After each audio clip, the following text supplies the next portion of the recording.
y cuando Pablo menciona esto de comer en la mesa de los demonios, que también se usa mucho, ¿a qué se refería?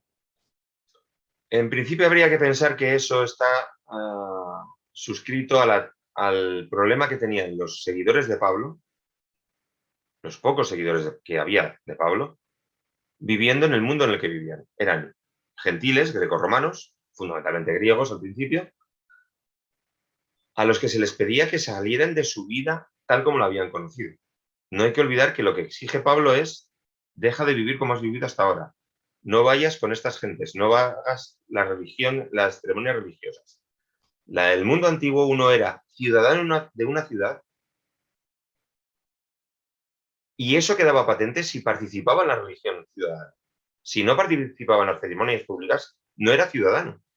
Y de hecho, se puede consultar, por ejemplo, la tragedia de Sófocles, Edipo Rey, en la que Edipo, cuando está buscando el culpable de los crímenes que han traído la peste a la ciudad de Tebas, pone como castigo que el culpable será excluido de todos los ritos religiosos de la ciudad. Entonces, que Pablo pidiera a sus seguidores que no participaran en nada religioso era un cambio impresionante en la vida de esa gente. Si además les decía que los asuntos de la comunidad, la pequeña comunidad, los llevaran entre ellos, que no acudieran a los tribunales normales, les estaba pidiendo crear una burbuja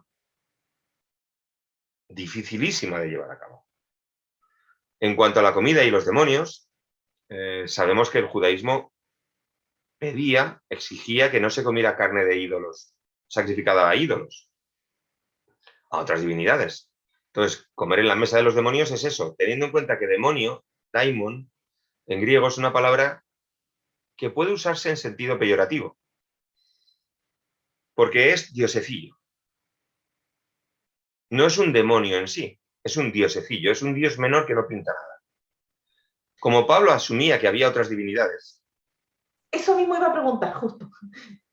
como asumía que había otras divinidades menores, porque eso era la visión general del mundo antiguo, él no quería que usáramos los alimentos de esos dioses, porque era lo normal. En las comidas, los sacrificios en realidad son un reparto de comida. Se mata un ser para que la divinidad se quede contenta con una vida y no pida la vida a los demás, a los que han matado a ese.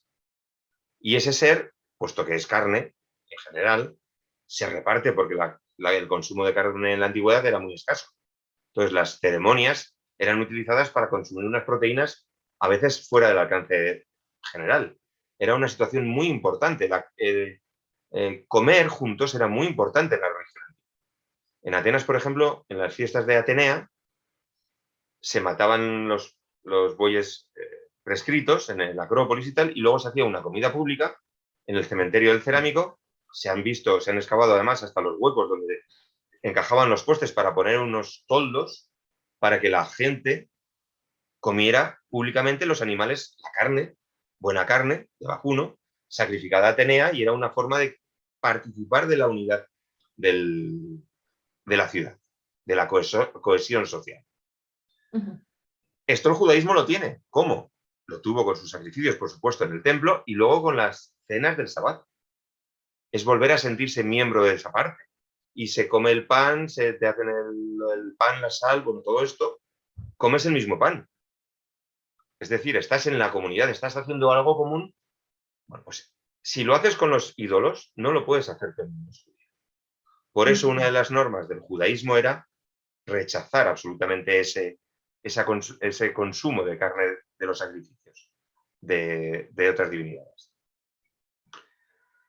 Pero volviendo a la pregunta inicial, el problema es que la gente que se había convencido de que Pablo tenía razón se veía obligada a salir de su vida social absolutamente.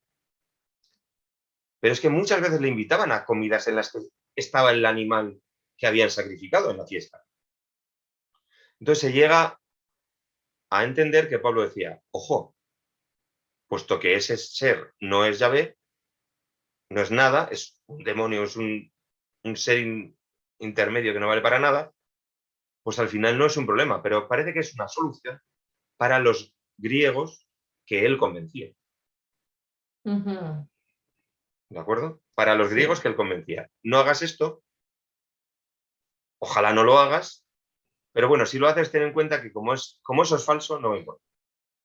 Para un judío eso no era positivo, no era aceptable. Pero para un Pablo judío que tenía que convencer a otros de entrar al reino de Dios, puede reconstruirse, pareció una medida menor, digamos. Ujú. Pablo entonces era enoteísta. Sí. Ok. Aquí Pablo, tenemos